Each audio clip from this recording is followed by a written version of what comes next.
दोस्तों नमस्ते। आज की कहानी सुनने से पहले एक काम करो, लाइट्स बंद करो, हेडफोन लगाओ और अकेले बैठो, क्योंकि आज मैं आपको एक ऐसी जगह ले जाना चाहता हूं जहां से लोग लौट कर आते तो हैं लेकिन पहले जैसे नहीं रहते। ये कहानी है वीरानी हवेली की और उन 4 दोस्तों की जिनकी जिंदगी उस एक रात के बाद हमेशा के लिए बदल गई। राजेश, प्रिया, समीर और कविता, ये चारों दोस्त हमेशा रोमांच की तलाश में रहते थे। नई जगहें, नए रहस्य और डर को चुनौती देना उनकी आदत। लेकिन शहर के बाहर मौजूद एक पुरानी हवेली के बारे में लोग जो कहते थे उसे सुनकर अच्छे अच्छों की रूह कांप जाती थी। उसे लोग कहते थे वीरानी हवेली। कहा जाता था दशकों पहले इस हवेली में रहने वाला पूरा परिवार एक ही रात में गायब हो गया था। ना कोई चीख सुनाई दी, ना कोई निशान मिला। बस उस रात के बाद हवेली हमेशा के लिए वीरान हो गई। कुछ लोग कहते थे रात के समय वहां बच्चों के रोने की आवाज आती है। कुछ ने दावा किया कि उन्होंने टूटी खिड़कियों में सफेद साड़ी पहने एक औरत को देखा है। लेकिन राजेश और उसके दोस्तों ने इन बातों को सिर्फ अंधविश्वास समझा। और फिर एक रात उन्होंने फैसला किया कि वो पूरी रात उस हवेली के अंदर बिताएंगे। चारों दोस्त अपनी गाड़ी में सुनसान रास्तों से होते हुए हवेली की तरफ बढ़ रहे थे। गाड़ी की हेडलाइट सूनी सड़क और पेड़ों के बीच अजीब परछाइयां बना रही थीं। जैसे जैसे वो करीब आते गए हवा भारी होती गई और फिर घने पेड़ों के पीछे से उन्हें पहली बार वो हवेली दिखाई दी। टूटी दीवारें, जंग लगा लोहे का गेट और खामोश खिड़कियां, मानो वो हवेली सालों से किसी का इंतजार कर रही हो। राजेश ने गाड़ी रोकी। कुछ पल के लिए चारों चुप रहे। फिर समीर हल्का हंसा और बोला, डर गए क्या? डर गए क्या? लेकिन उसकी आवाज में भी घबराहट साफ महसूस हो रही थी। उन्होंने टॉर्च उठाई और धीरे धीरे मुख्य गेट की तरफ बढ़े। जैसे ही राजेश ने गेट को धक्का दिया, वो जोरदार चरमराहट के साथ खुल गया। अंदर कदम रखते ही एक बर्फ जैसी ठंडी हवा उनके शरीर से टकराई। कदम रखते ही एक बर्फ जैसी ठंडी हवा उनके शरीर से टकराई। प्रिया कांप उठी। हवेली के अंदर हर चीज धूल से ढकी हुई थी। टूटी कुर्सियां, फटे पर्दे, दीवारों पर अजीब काले निशान और एक ऐसी खामोशी जो कानों में चुभ रही थी। टॉर्च की रोशनी में वो मुख्य हॉल तक पहुंचे। तभी उनके पीछे का भारी दरवाजा धड़ाम जोरदार आवाज के साथ बंद हो गया। चारों डरकर पीछे मुड़े। कविता की सांसें तेज हो गईं। राजेश ने खुद को संभालते हुए कहा, शायद हवा होगी। लेकिन सच ये था कि अब वो खुद भी डर चुका था।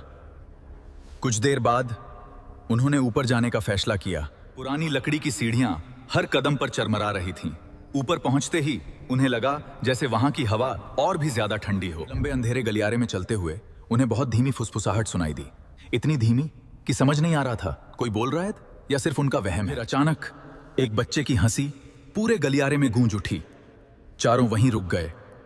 प्रिया के हाथ कांपने लगे। उसे महसूस हुआ जैसे किसी ने उसके कंधे को छुआ हो। वो तेजी से पीछे मुड़ा, लेकिन वहां कोई नहीं था। कुछ दूर आगे एक कमरा आधा खुला हुआ था। उन्होंने दरवाजा धीरे से खोला। वो शायद कभी बच्चों का कमरा रहा होगा। फर्श पर टूटे खिलौने पड़े थे। दीवारों पर पुरानी तस्वीरें टंगी थीं और कमरे के कोने में एक लकड़ी का पुराना पालना रखा था। तभी पालने में रखा एक पुराना टेडी बियर अपने आप धीरे से नीचे गिर गया। कविता चीख पड़ी। अब चारों को महसूस हो चुका था कि वो वहां अकेले नहीं हैं।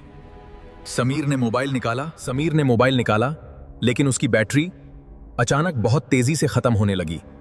नेटवर्क पहले ही गायब हो चुका था। हवा में अब एक अजीब सी मीठी और सड़ी हुई गंध फैलने लगी थी और तभी उन्हें एक आवाज सुनाई दी, जैसे कोई भारी चीज जमीन पर घसीटते हुए धीरे धीरे उनकी तरफ आ रही हो।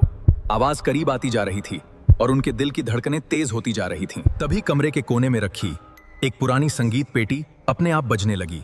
धीमी, डरावनी और दिल दहला देने वाली धुन। कमरे का तापमान अचानक बहुत नीचे गिर गया। उनकी सांसों से धुंध निकलने लगी और फिर उन्होंने उसे देखा। कमरे के बीचों बीच एक औरत की धुंधली आकृति खड़ी थी। लंबे बिखरे बाल, सफेद फटी हुई साड़ी और उसकी आंखें पूरी तरह खाली। लेकिन उनमें ऐसा डर था जिसे शब्दों में बयान नहीं किया जा सकता। वो आकृति धीरे धीरे उनकी तरफ बढ़ने लगी।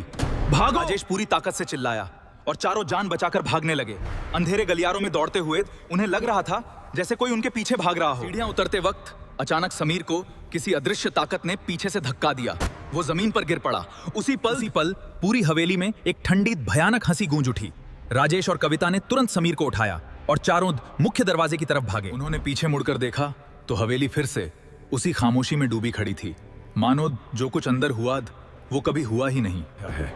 उस रात के बाद चारों दोस्तों ने कभी उस हवेली का नाम तक नहीं लिया।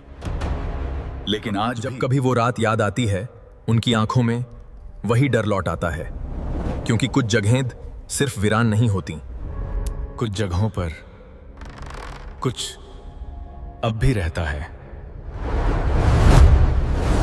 अगर आपको ये डरावनी कहानी पसंद आई हो तो चैनल को फॉलो जरूर करें और अगली डरावनी कहानी सुनने के लिए हमारे साथ जुड़े रहें, क्योंकि अगली रात फिर खुलेगा एक नया डरावना राज। और कमेंट करके बताइए, क्या आप कभी किसी ऐसी जगह गए हैं जहां आपको लगा हो कि आप अकेले नहीं हैं? मिलते हैं अगली रात।